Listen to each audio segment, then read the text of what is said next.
Where we are, it's a good time. We're happy, aren't we? Second half, about to kick off. We're happy. We're happy at the moment, Desi. We're happy at the moment. I mean, So I can't help but smile and be gleeful at the moment because Liverpool. I mean, Melissa Reddy, who's a correspondent. So at this stage, I'm just very envious of the joy in your face, It's, and in your heart, and you can't quite see it on the video, but he's very happy. I'm happy. I am because I mean it's a great time. This is the Liverpool. He's got the weight of the Liverpool faithful on his shoulders, and this is a true representation of all Liverpool fans right now. I tell you, as I said, Melissa Reddy, journalist for a number of outlets, she put it well. The best I've heard. The Crystal Palace game Monday night. Was to endure, not to enjoy. That was the word she used, and I thought it was fantastic because it was a difficult game to watch because I always felt like we had them. We were better than them, man for man, playing style, and we couldn't quite score. You know, Salah had a few good chances. Naby Keita played a wonderful floated pass, and Salah gets in front and lobs the keeper, goes over the bar by quite a distance. So you're thinking, it's not going to quite happen. Then you sort of give the ball away, Naby, and then Andros Townsend, whips a shot, hits the bar, and you're thinking, God, we're going to have one of these games. We're going to bloody lose this somehow. We go on to win. Not going to give the whole analysis of the game. Everyone knows what happened. Milner penalty before the half time. Perfect time to score, they say in football. And then second half is we controlled the game for long periods, and you're just sort of thinking, are we going to let this slip? It's only one goal. Yeah. You know, anything Palace have, the fans are latching onto it. Anything they get, a throw in, the crowd are getting on top and giving jabs to the Liverpool faithful, and you're starting to worry a bit. But I tell you what, we have a very, very solid back four at the moment. I mean, it's the best back four I can remember since Hencho and Hyypiä. Yeah, I mean, and they were two dinosaurs, weren't they? Hyypiä was a hell of a player. To be fair, he was a hell of a player. He was like a Finnish Tony Adams, wasn't he? He was incredible. Did he play for Finland? Yeah, Finland. Yeah. No pace, but he never needed it. Like we said before, that kind of player. In fact, he probably played like Van Dijk does, if anything. He played the ball on the ground, didn't he? He liked to play, didn't he? He liked to play, and he kept it on the ground. Yeah, it was a really good, Peter Crouch in height, but never looked awkward. Yeah. Not on the ball. He was quite very good on the ball, wasn't he? But Van Dijk's the same actually, because Van Dijk's quite tall. Yeah, but he doesn't look awkward on the ball. He's doesn't, quite comfortable, does he? Good feet, quite good feet. Coordination's right there, and I saw a stat the other day that said Liverpool have, since October last year, have had the best defensive record in the Premier League, and that's incredible to hear because we were getting hammered, rightly so, for our defensive inadequacies. We were shipping goals, set pieces, and we always look like we were good for a goal. Don't worry, you'll get a chance against Liverpool. They'll give you one, actually. Do you know what I mean? We were that kind of team, and that's why I'm so gleeful and overjoyed at the moment, because I'm watching my team, give too much away. The Andros Townsend chance that I mentioned, that was from a Naby giveaway. He had a shot from 25 yards. It wasn't like he was through on goal. He just took it with his left foot. He likes to pop, he's decent shot from that kind of distance. He's hit the bar, but we're not giving away silly errors at the moment, And even when teams attack, we seem to swarm so quickly, and we nick the ball back off players. We did that a number of times against Palace the other night. Just nick the ball off them as they're looking to build up that momentum, and we've got Robinson getting back, and Trent's getting back, and Milner's getting back, and we're swarming them, nicking it. And I felt so sorry for Benteke at times. The ball's getting to him. He's holding it up. Good first touch. Oh, they've got half a chance to break. Second touch, he's getting robbed. And that's the type of recovery that we have, and collectively all around the pitch. And someone like Gini Wijnaldum, who was almost linked to be leaving in the summer with the addition of Fabiano and Keita, he's an unsung hero. He's actually, knitting everything together. He's sitting at the base of the midfield. James Milner was playing a little bit more forward on one side. You've got Naby on the other, and Georginio Wijnaldum is the hub of the team, collecting the ball, strong as an ox, can't get him off it. Really dictating the play with his sort of Dutch qualities, like the ability to control the ball, pass the ball, technically, really, really good show. And it's just as a Liverpool fan, it's wonderful to see us doing so well in places where naturally we'd end up just sort of faltering. Yeah, I mean, technically, it's probably the best Liverpool side I've seen in years. Like, technically speaking, they've got such high, their capacity, in terms of, what they can actually do, their engine. But then we talk about that high pressing game again, and I think you look at City, you look at Liverpool, and and all these teams, all the top sides in the Premier League, Tottenham as well, and all these managers play this high pressing game. Emery said he wants to play this high pressing game. But you look at Liverpool and I look at it and I think, no, but they've got players to do it. Yes. They've got engines, like the players they've brought in, Keita, these guys have got massive, these engines are amazing. They're quick.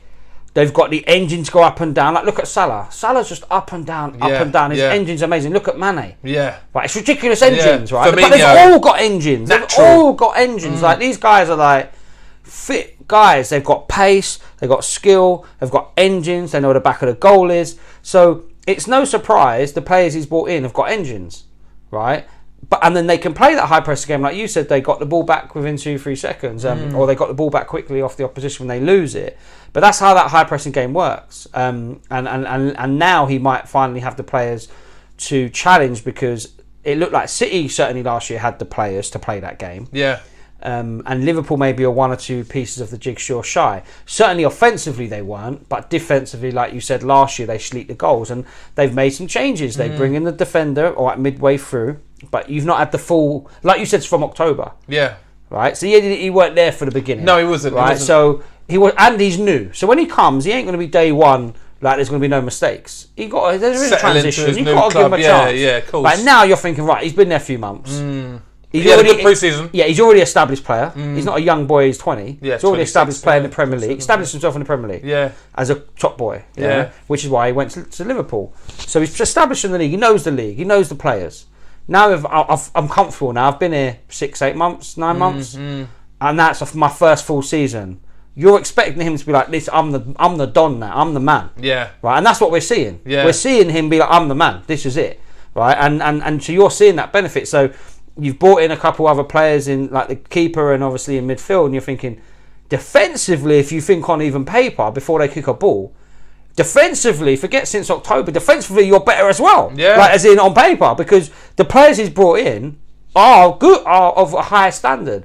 So it's no surprise that stat. I'm surprised a little bit, but I'm expecting Liverpool to be this season defensively tight. Yeah. I think you might. There's always going to be improvements to be made. And I think, you don't mind me saying, I don't mind me saying, the European journey will have taught them so much about, that little bit of street savviness about what it takes against the top clubs to defend in a certain way. Because there was games there, like the two-legged game against City where had to just defend for your lives, lads, because this was it. And tactically as well, I think, especially when playing Europe, like tactically it's slightly different. The teams you're playing against are very unusual. They're not like your Premier League opposition. Yeah. They have such different style of play. Sure. So I think tactically their range of playing, I think you play in the Premier League and it's very like, it's fast paced and there's a combination of different teams who play slightly different style of football, from very direct to indirect to sitting back, getting behind the ball, compact. There's different styles, but everyone knows the play. By and large, everyone knows the play. Some play quicker, some play slower, some play short, some play long. Everyone knows the patterns of play and they're used to it. You play a European side, especially a top European side, the Juve, Real Madrid, any of these teams, and you're like, okay, these guys are bringing something that we ain't used to playing against. We don't play against these type of style. Yeah. So it's kind of unusual for the team because they don't have experience of playing that kind of style either, because you're not playing it week in, week out. So you see it often in the Champions League game. It's like you start off and it's a bit like, oh, banana skins early on, because we're getting used to how this fucking game's got to play. Sure. It takes a bit of time, but it's the same for the opposition. So it's both ways. But no, I mean, so what about it's only 2 games, and obviously we can't read too much into it, but. We didn't mention the keeper. Obviously, we know he's a great goalie. We know he's a good goalie. I don't think his quality's in doubt. I mean, what was his performance like? Just as a one game, he can only do what he can do. So if he had nothing to say, I tell you, right, he still had to be involved. his distribution from the back was second, like first class, to none. I mean, he was finding players with, I would say, precision that I haven't seen a goalie kind of deliver. Like obviously the City keeper last season was doing some great stuff from the back. So this is the benchmark. You know, really putting the ball down, bang, 60 yards, right to the man. Oh, that was a bit of luck. You're thinking, oh, can't do that again. Bang again. He was hitting targets. He was hitting the target. And I was saying to myself, we've really got a keeper who can really play here. Even like his general comfort and calmness, you know, when the ball's in his domain, is really, really there for all to see. He seems to really, really fancy himself in goal. And it's great to see a keeper exuding that kind of confidence, because previously, the keepers we've had, Mignolet most recently, just hadn't had that confidence. You can really see the difference in a guy who's like, no, guys, it's all right, I've got this. You know, the ball comes to him comfortable, and the ball, I have it short. Oh, actually, I have it 30 yards down in that corner or over there. Or, you know, it's a difference, and you can see the defenders around him reacting to that, and just having that little bit more of a calmness about their play. But that's such a, I mean, you've just made me think of a really good point, because you know, the way, if you think of like how teams play, and you go back to the goalkeeper, it obviously you know, when they talk about defensively, you start from the goal, you start from the striker, right? So you defend from the front, because that's where as soon as you lose the ball up top, you defend. And if you think of the goalie offensively, you start for the goalkeeper. Right? So if this is the opposite, right? So, but what's interesting is that when the goalkeeper gets the ball, is that players make moves, whether that be the defenders, whether that be the midfielders, whether that be the strikers, right? And every time the goalie gets the ball here, Liverpool will have a couple of patterns where if he gets the ball this side, this is the move I want you to make. Right? And this is the trigger. So if he gets the ball here, I'm going to take a touch, and he's always going to want to play quick, right? Because if he gets the ball, he's always going to be looking for quick passes. He doesn't want to take ages. By the time he sets himself and thinks about it, everyone marks everyone. Sure. So as soon as the goalie gets the ball, it's the trigger. He takes his first touch, trigger, players move. And it's not 10 players moving in different directions, but 2 or 3 players will make a set movement, depending on where they are. And the goalie then decides which one he's going to hit. But often that pattern is it's not a trap, but often teams will move 2 players with the view that he's gone over there not to get the ball, but he's gone over there to get it. So he's the target. The opposition don't know he's the target, but he's making this run just to move players, and this player's the target. Liverpool will know that, the opposition won't know that.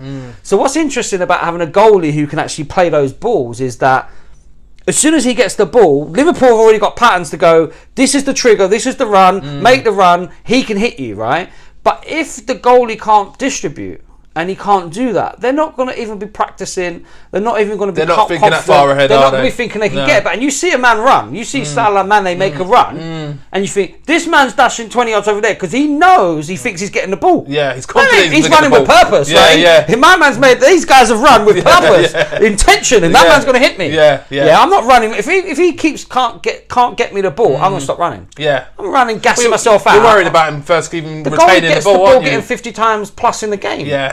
So I can't be dashing around, and he can't never pass to me. So it's interesting that when the goalie can make those passes, that the players, they can make patterns, they can have certain tactics, make certain moves to get the ball. And that's the whole point. Get the ball to someone free and give a player on the ball so then it's dangerous. Whether that's 20 yards, 30 yards, 60 yards, 90 yards, he'll hit it 100 yards if that's the ball. Right? And they will have, and they will know, because the goalie's looking for the trigger. So as soon as he sees, they'll practice, I promise you, they'll practice. Ball goes back to the goalie.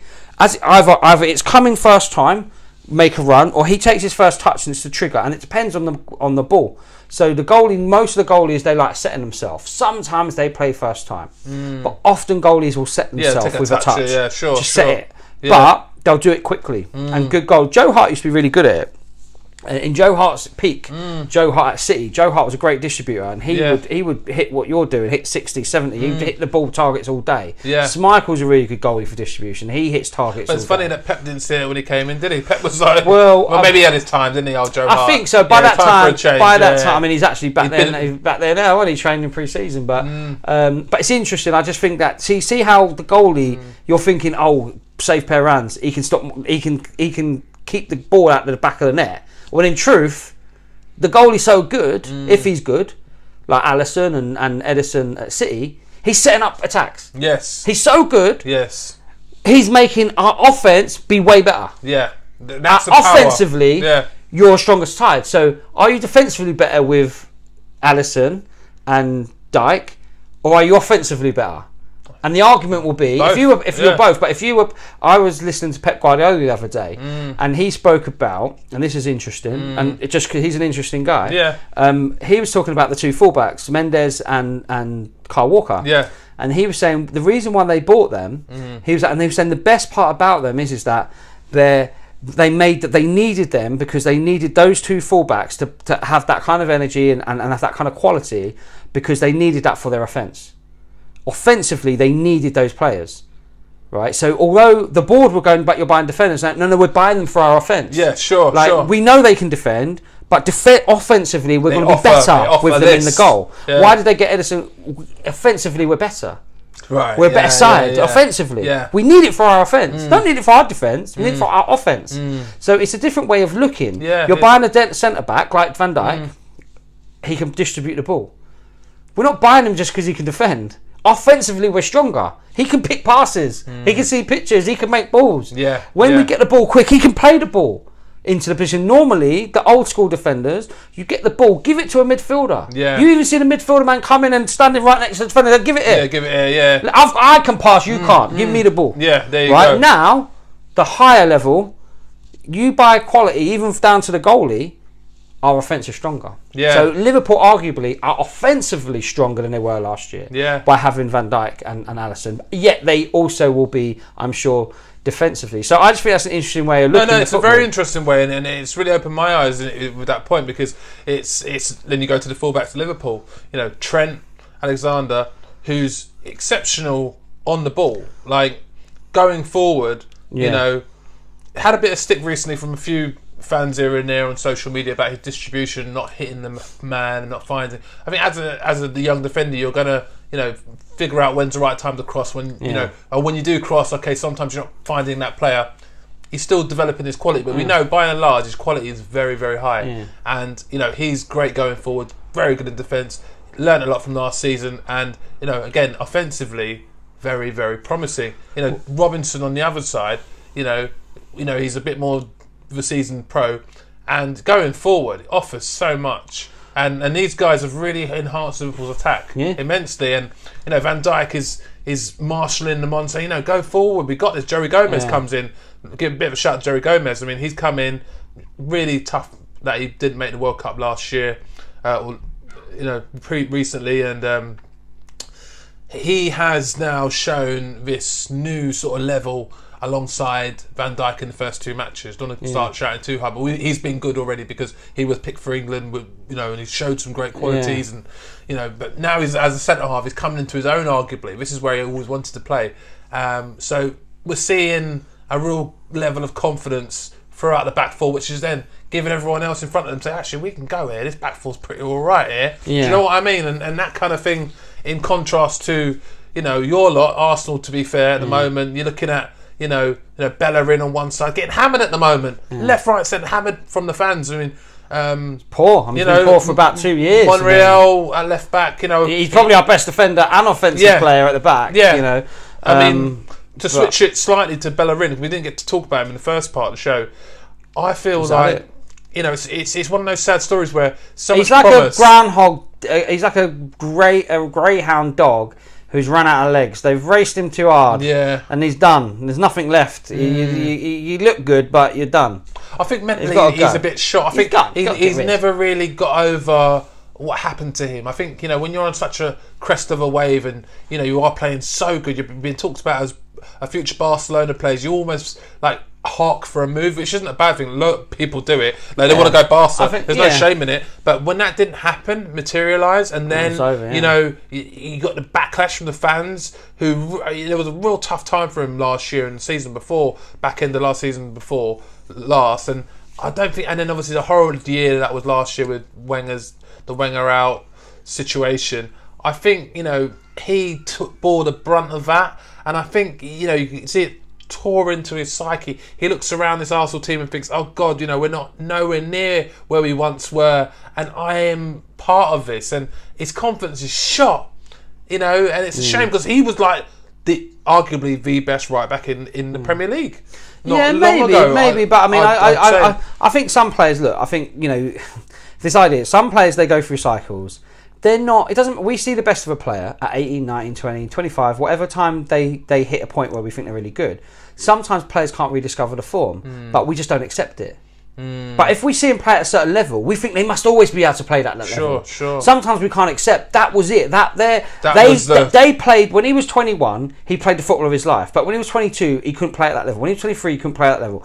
And sometimes they never can rediscover back that level, right? And you just have to accept that sometimes it's not the end of your career. Sometimes players play the best football they've ever played when they're 22, 23. Get to 25, they're not as good. Yeah. Now I don't know why. I can't explain why. But for whatever reason, they were at this level. They played at this level, and now they're playing at this level, and they can't get back to that. And I get annoyed because when players really play at this higher level and then they drop, we just believe they can play at this higher level. Yeah. We believe if they are young enough, they can. Yeah, they can and find it's a myth. Again. It's a myth. Look at Sunday League. Like I know when I played, or I did stop playing when I was really young. But when I stopped playing when I was 18, right, and I tried to play when I was 21, I couldn't play at that. I just couldn't. Now, from 18 to 21, I'm still young. Yeah. My literal football quality ability, I lost part of it. I just couldn't play at the same level, right? And it didn't matter what I tried.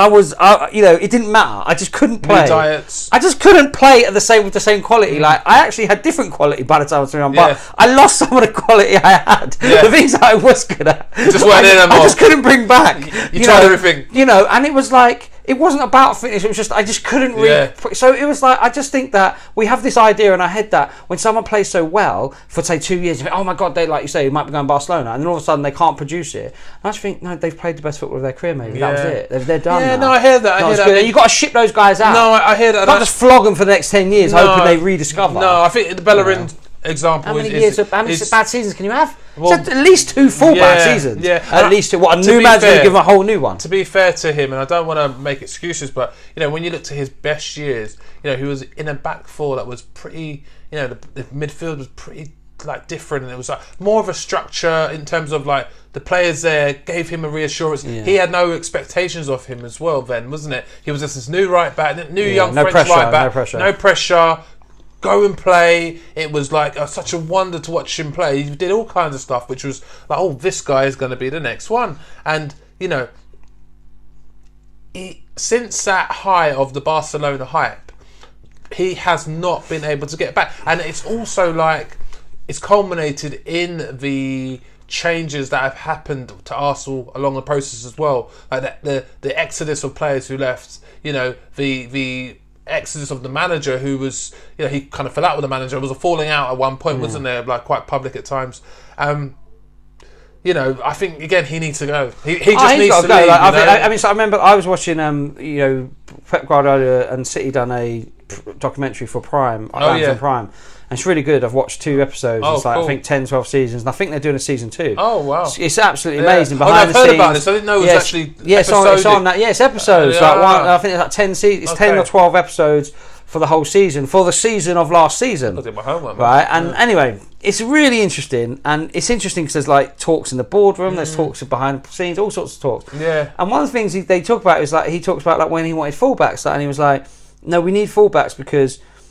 we need Mendes and we need Kyle Walker. He identified those 2 positions, so we need that for our offence. Mendy, to be better for our offence. And they asked him because he wanted better defenders. He was like, no. He goes, why did you need them? What do they bring? He's like, because they can put good balls in the box. All right. Offensively, they make us stronger. They've got great ball distribution and they can put great quality balls in the attacking final third. In the final third. Yeah. And that's what we need. He didn't speak anything about the defensive quality. Yeah.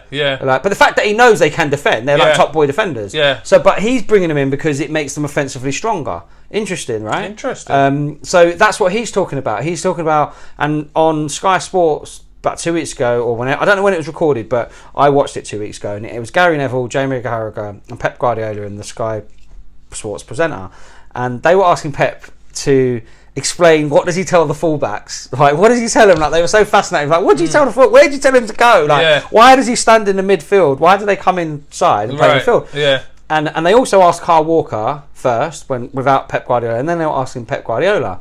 And Pep Guardiola was going, look, I don't tell them to go here and go there. In certain situations, I do. So, for example, when they ask them to come into the midfield, I do, because he goes, I want them to play short passes, right? Because he said, when we play short passes, he goes, if I play 5-yard pass and it gets intercepted, we're all so close we can win it back quickly, right? If we play 20-yard passes and we don't make the pass, we're further away, and it's more dangerous for the opposition when they get the ball, and it's harder for us to get it because we're further away. Whereas if we lose it in close proximity to ourselves, we can get it back in close proximity. Makes a lot of sense. So I bring the fullbacks in because I want them to get close to the centre halves and the midfield, or act as midfielders when the midfield have gone forward, so they can maintain the short passing. Right. So whoever's got the ball, we've still got this close knit of players nearby to play, right? Because I constantly want to play short passes. I understand. Around. I understand. And then when we lose the ball, we'll win it back quick. Because we've got players clustered in this. Yes. So he's thinking offensively, how when we lose possession, offensively we can move the ball fast, but when we lose the ball, we can get it back quickly. So it's like a kind of it's not a trap for the opposition. He's not saying our style of play is a trap for the opposition because we know we're going to lose the ball eventually, but it works as a trap in the sense that when they do lose it in any part of the pitch, they can get it back quick, turn it over. They can turn it over quick, and they're in a dangerous part of the pitch as well. So go back to the fullback of situation with Bellerin. I mean, are we looking at that quality of City as saying, we're miles away in that respect? Absolutely, yeah. Because he was talked about alongside the likes of City at one point, wasn't there? I remember. But like I said, that was a little while ago now. Yeah, but the thing is, the last time he played well was like 3-4 years ago. We're talking 5 years by the time he had a good game. And I just think, like I said, he probably reached his peak. He ain't never going to rediscover it. You can't give man 4 years of trying to get back to where he was. Yeah, it's a long time. I remember when I stopped playing at 18 and I went back at 21. I went back to the club that I went to. I wasn't good enough. I couldn't get in. Yeah. They ain't going to say to me, you can just hang around for the next 5 years. Yeah. And see what happens. Work it out. You ain't good enough. You ain't in. But at Premier League clubs, we somehow flogged the dead donkey for like 2-3 years later, going, he was a good player. And how many? As long as he's there, someone else isn't. Yeah. So you ain't got to. I know they're all on contracts, but shit, don't renew it. Yeah. Well, this is the thing. It's going to be interesting to see what happens because again, going back to the Arsenal, changes are needed. You can look at it and say, look, you know what? There's still this sort of hangover from, and like they said many times, sometimes we don't understand how deep seated a manager's reign is, and a lot of the stuff that Wenger done was very good, and a lot of the stuff he done unfortunately wasn't, and it seeps into the psyche, and you can tell that there's still a lot of layers to cut through before you can find that new streamlined new way of being, because at the moment it's still a lot of that kind of lethargic kind of energy which is causing unrest. I think he needs to get like Liverpool have and City did and Tottenham have as well, and this is why I think United are struggling, is he needs to make sure he buys players that bring that kind of energy. Yes, that's got to be on. Like, if you're looking at the quality, the characteristics of a player, all right, he's got good fitness, right?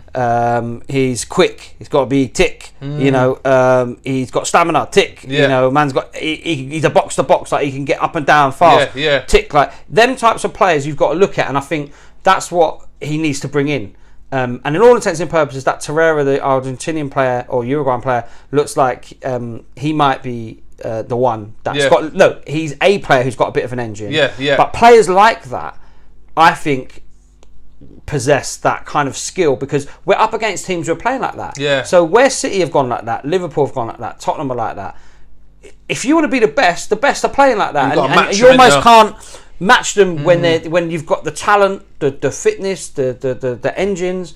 So I just think he's got to get players. I almost want to fast forward to the January transfer video and see what he does. Yeah, sure. And I'm starting to think that I bet you the board said, look, we'll give you a bit of money in the summer. You get to January, you get a whole period of time to see what you got and see what you're really working with, see how they're performing, and then you by then you'll know a little bit more where you can strengthen. We'll let you buy 1 or 2 in January, almost in one. but certainly one player or two changes in January, and then obviously by the summer, after 1 year, you'll have properly identified, right, I need these 5 players.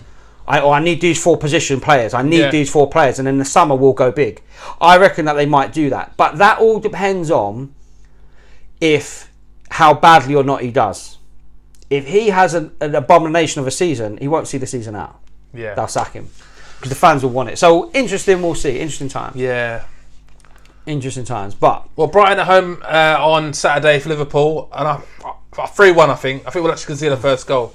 I actually think that's going to be your biggest test of the game of the season so far.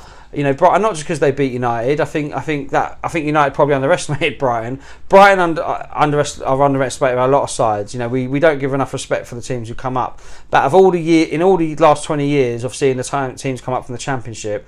And I know, to be fair, we shouldn't call them a Championship side. But I'm just saying, relatively speaking, they've not been around that long, have they? No, and in all the years I've seen teams come up, every now and then you get a team and go, this team. Every now and then you'll get a team come up and you go, they absolutely killed the Championship, and they're basically a Premier League side. They're not even going to struggle. We know they're going to come up and be in the top 10 almost, but they're that good. And Brighton were one of those teams. When they came up, you knew they were that good. They weren't going to struggle in the Premier League, and they didn't. To be honest, what I got from them when I watched them was the fans. Yeah. The fans gave them power. There's certain fans that give you power, and they give the players a certain power, like that energy, like almost a Crystal Palace type of feel. Because Brighton and Palace are rivals, and I always wondered why. And that's my sort of what's the word? My lack of knowledge about the game at times. I don't delve into these certain teams like Brighton. But when I see their fans, I say, oh, I understand. Because they actually have such passion, which transmits to the ground and to the players on the pitch. And I know they've had a new stadium recently, and the way that they beat Man United the other day, they were better than United all over the pitch. Yeah. Well, I mean, this is the thing. Goodness but I think teams underestimate them now. I just think, whatever happens in the game, this is going to be Liverpool's by far toughest game so far. Oh, yeah. This is their toughest game. Yeah. And they're going to have to be, and I think Klopp will know that. Klopp's not stupid. This will be their tough game. So it'll be interesting to see how Liverpool go about it. I do think Liverpool win. I think they'll have too much for them. But I do think equally it'll be their toughest game. So I'd like to think Brighton will give them a chance, give them a bit of a push. I still expect the 3 points. I do think Brighton probably got a goal in them, but I think on the day Liverpool have a little bit too much. I think Liverpool probably nick a couple of goals, even if it is a bit tight and it's a tough game. I think Liverpool nick is it away from home? It's at Anfield. It's at Anfield. Thank goodness. But I do think they're going to give them a tough game, and I think Liverpool have a bit too much on the day. But I do think it's not going to be. It'll be your toughest game so far. It's not going to be easy because that Brighton team. It's good that it is at home. If it was away from home, your third game, I would have said, you know what, you're going to struggle in that one. They're going to be on you. We give them a good idea last year at their place, but it wasn't what it could have been. Do you know what I mean? We beat them. I think we beat them 5-1 on the day, and they're going to know that when they play you. Trust me. I tell you what, it was one of them games where when you watch the highlights, what could have happened? Right before we scored a second goal, they had a bloody good chance and that kind of thing. Do you know what I mean? And those moments was literally like the Arsenal game the other day, at 1-0, you've had that chance, Chelsea go and score straight away. Yeah. And it's like, wait a second, we could have been 1-1 here. Yeah. And that's that kind of thing, what happened with them. Yeah. Good formation, they keep the positions well, and off the high of beating United, they know what to do to win matches. Glenn Murray can score a goal, but I think, I think offensively just too much. I think just a bit too much. But I do think they'll give you a good game. I think as a game, they'll give you a good game. I just think over the course of 90 minutes, I think you'll probably squeeze out enough chances to get the goals. You're quite clinical. We've already seen it. Quite a clinical Liverpool, and I just think they'll nick the goals to win it. But I do think they're going to give you, as a game, like you've seen in the past, they've given you a good game, and I think you'll see another them giving you a good game. Yeah. But I expect you to. But I wouldn't be surprised if they nick a goal. But I sort of put it down like a 3-1 Liverpool maybe. Yeah. But Liverpool certainly got the quality to go and bash them 5-1 or 5-0. Certainly got the quality to go and do it. But I just think they're gonna. I think Klopp will be. He'll want to build on the momentum, and he'll be demanding a lot from the players at this stage. And if I was Klopp, I would be wanting them to know that they've got to be tight, in this game, and I'd be wanting them to be really focused and not give anything away, and treat it like this is like he would every game. This you've got to perform again. Like you've got to come big, and you're at Anfield. They want to put a show on for the home fans, and he'll be telling them like, this is the games you've got to win. Like you think you're playing Brighton at home, that's the games. That's an easy 3 points. But these are the hard ones. These can be sometimes the hard ones. Going and beating, some of your rivals. Easy to might get on paper seem like that they're the hard games, but for the managers they're not as hard. In fact, it's hard to get the players to be in the right mindset to go and beat Brighton at home, because even away from home it's hard, but at home there's this sort of comfortableness people have. Yes. So as a manager, it's really difficult sometimes in these games, not from Liverpool playing United at home. Of course it's not. You don't have to say nothing to them. You know what it means. Go and fucking win. Do you know what I mean? That's his team talk. You know what it means to everyone, to the fans. Go and do it. And the players know the rivalry. You play Brighton at home. That manager's got to work. He's making his money that week. He's making his money that week because that's where the Premier League's won. I know we always say wet, windy week away to Palace and in the winter, but it's not. Sometimes it's the home games where the expectation is you're just going to go and win. Yeah, that's 3 points surely. You look at the fixture list. Go 3 points. Yeah, home to Brighton. Yeah, 3 points if I've ever seen it. Exactly. That's the expectation. No, that's what the mindset. But the manager's going to be. That's a tough one for the manager. So the manager's actually really got to. And it's all week. Get the players. You play United. You play City on Saturday. And those players know they're fighting for their spot. Everyone wants to play in the big game. It's on TV. Everyone's like on it in training all week. Like really focused. You're playing Brighton on Saturday at home. Are the players training with the same intensity? Are they training with the same focus that they were the week before? Yeah, sure. And that's where the manager comes in. That's where the quality of the manager, or how good the manager really is, comes in. It's true, and it's interesting because at the moment we know our big money midfielder, one of them anyway, Fabiano, who we bought. He hasn't played a game yet in the Premier League, and the focus was that he was going to come in and sit in front of that, in the base of the midfield, and be that player. And he didn't even get in the squad against Crystal Palace. So it's like that midfield competition is rife at the moment, and they've got James Milner. Talked about Wijnaldum earlier. James Milner is really revving. I've never seen him. I thought he was done. I said to my brother, but he's done this about 3-4 times now. He's had such a long Liverpool career. Every year you're like, he's done. And then he's got another gear. He's got another level. And I just think, do you know what they said when everyone went off to the World Cup and that, and everyone was training like a dog? Training like an absolute. Or was he training like a dog? Was he? Because he knew. In comparison, to be fair, Jack Wilshere has gone off to, Vegas for a couple of weeks. Rightly so if you want to. It's up to you. Pre-season, tough season. Pals. It's different. It's different. And James Milner's gone. You know what? I'm going to the gym. Yeah. I might have a break. I'm sure he had a break. He had a break, but I bet you on the break he trained like a dog. Yes. So he could have been in Barbados, he could have been anywhere, but he trained like a dog. Yeah. So he was like, we're going to have a holiday to his missus. I think he's got one. I'm sure he's got a missus. And we're going to go on holiday, but I'm going to train like a dog for the whole time as well, just so you know. So we ain't going lashing out. You can have a drink. I want to be training. Yeah. And even we'll go out for a meal, mineral water, but I'm fucking not drinking. And I'm going to be checking my body conditions, my fat level, everything. My weight, everything. I'm still going to do some analysis, my self-analysis, that he knows he can do with some tools that he's got, even with his phone. To try and make sure that he keeps all of, he will know, like, all the different things in terms of his body condition, where they need to be, what levels they need to be at, and how he can make small improvements, and he'll measure it.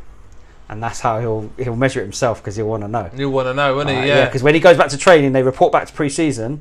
When everyone reports back, and they test them. Because they need to know where they are, and they need to know where they need to get to. Yeah. So they need to then give them a personal regime to help them get there. So everyone's at different levels. So we'll go on a training pitch and we'll train. Everyone trains together. But there'll be time where we're going to train personal training.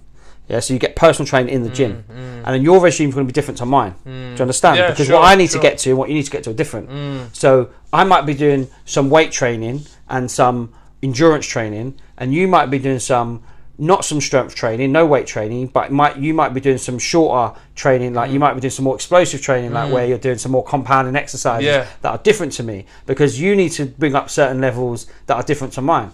So we're not doing the same stuff. So I'm on the bike, going on doing 40-minute on the bike, and you're fucking doing something completely different. Swimming or something like that. Right. Well, the thing is, in that time where we're doing personal stuff. Absolutely. And then in pre-season, James Milner was the fittest in pre-season. He was the fittest, and just to show that kind of level of intensity that is at Liverpool. And I believe that there's going to be, like a real shake-up in terms of, personnel at times. Just when we think this guy's going to be playing, Jordan Henderson might come. And Jordan Henderson had 20 minutes against Palace the other night. Come on, settled the game down. Well, I mean, played at a good, nice level. And you said it before the season started. He might not get in. Yeah. And if Milner's gone and done that, and he's already come out like a greyhound out the tracks, like this young lad full of beans, he's up in the ante. And imagine for the manager, it's easy. If I'm the manager, I'm not being funny. If I'm the manager and I see him, that's intent. His intention is supporting. It's no surprise that he's then putting in a performance and he's putting in a shift, because if you look at his intentions, the intentions are so good, he's going to get the outcome, which is a good performance. Yes. His intentions pre-season to go and put himself through that pain or put himself through that regime, those intentions are so good, he's going to get the outcomes, he's going to get the performance, and that's what he's done. And now, where you thought, right, this is my best team, I'm going to bring this guy in, all of a sudden the manager's got a healthy different problem. And the others, he's just raised the bar massively, and like you say, your new guy who thought he'd get in the squad. He thought he's going to walk right into it. When why not? Because he's got all the technical attributes to now we realise I've come to Liverpool and they've just signed me for £40-50 million, I'm not in the squad. I got up my game, and you're going to have to get your fitness levels. And I guarantee you the reason why he's not in the squad, because his fitness levels ain't right. Yeah. I promise you his fitness levels. I'm not saying he's not fit. No, sure. What you got to remember is that it's in comparison to. So when they're measuring players' body condition, it's not just about this is the bar that everyone must be at.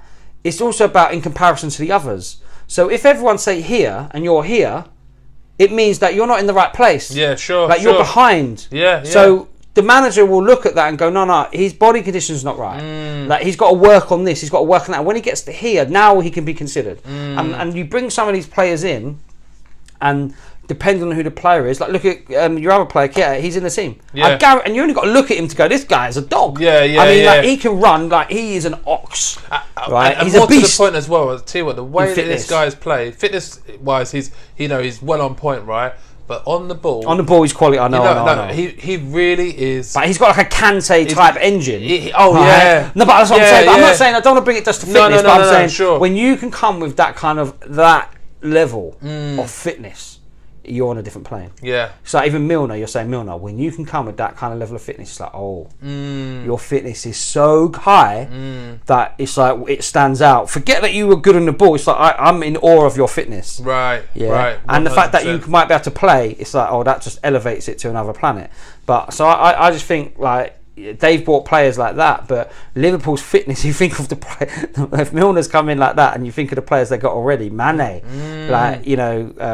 and you think imagine like the analysis of all the players' body condition, it's just the levels of a bit of where they're at has just slowly got higher and higher and higher and higher. So all these players, like you got the Hendersons, if their shit ain't got higher, the gaps are bigger. Do you understand? Sure. Now they can't be considered A's because you've just raised the average bar of where do you guys need to be physically. Right. And these guys, if they could have even raised their bar age, but the bar got higher.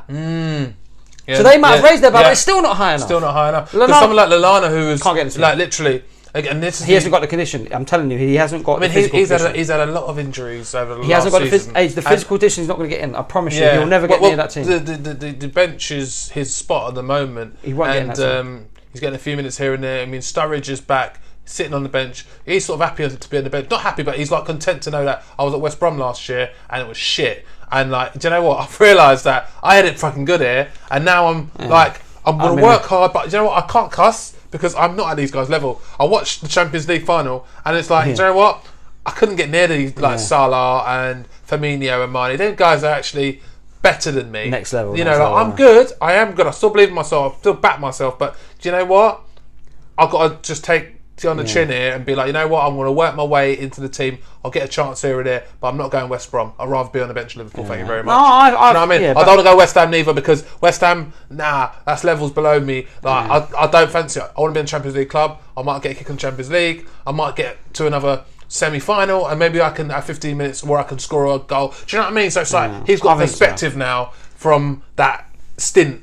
And like, you know, like obviously Shaqiri's on the bench as well, looking at it, thinking, actually, do you know what? I was at Stoke last year, nowhere near the Champions League. I'm not happy to be on the bench, but I'll take it because I was at Stoke last year. I'm part of a good side here. I'm part of a good side. The quality of this side is like on another level. Yeah. Like, I'm in a real. We could make history here. Like, this is like a team that could go and win. They've got potential to go and win things, whether that be Champions League or domestically the league, and they've definitely got potential to do that. Yeah. And these guys are a part of a team that, and maybe before, even like you say with Sturridge, that team didn't have the potential to win the league. They weren't good enough. Be Billy Big They weren't good enough. They weren't good enough. Yeah. He hasn't been at a Liverpool team where they were going to win the league. No. This is the first time. Well, he had the season with Suarez, didn't you? But that was but they weren't winning no league. We were close. Yeah, but maybe. Game or two away. It was the Chelsea game, right? Yeah, maybe. But I mean, this is, for a long time. Yeah, we're talking about a consistency. Really got the quality to go Champions League level. And if you think of like City, they've raised the bar so high, So now I just think this is the first time in a long time you've really got a group of players together. You think, right, you could go and win the league here. They've got the potential. We'll see whether they do, but they've got the potential. And who don't want to be part of that? Yeah, absolutely. So all the players would, But look, we're almost bang on 45 minutes, which is like, I think we're in injury time of the second half. So we should wrap up for this week, I think, if that's all good. We definitely spoke all things Liverpool and all things Arsenal this week. So interesting game number 3 coming up. So we'll see what happens on the weekend, and break it we'll down for be back for you next week. Alrighty. All right. Thanks, Age. Easy, and this is us ending the show. Football DNA. DNA, baby. Boom.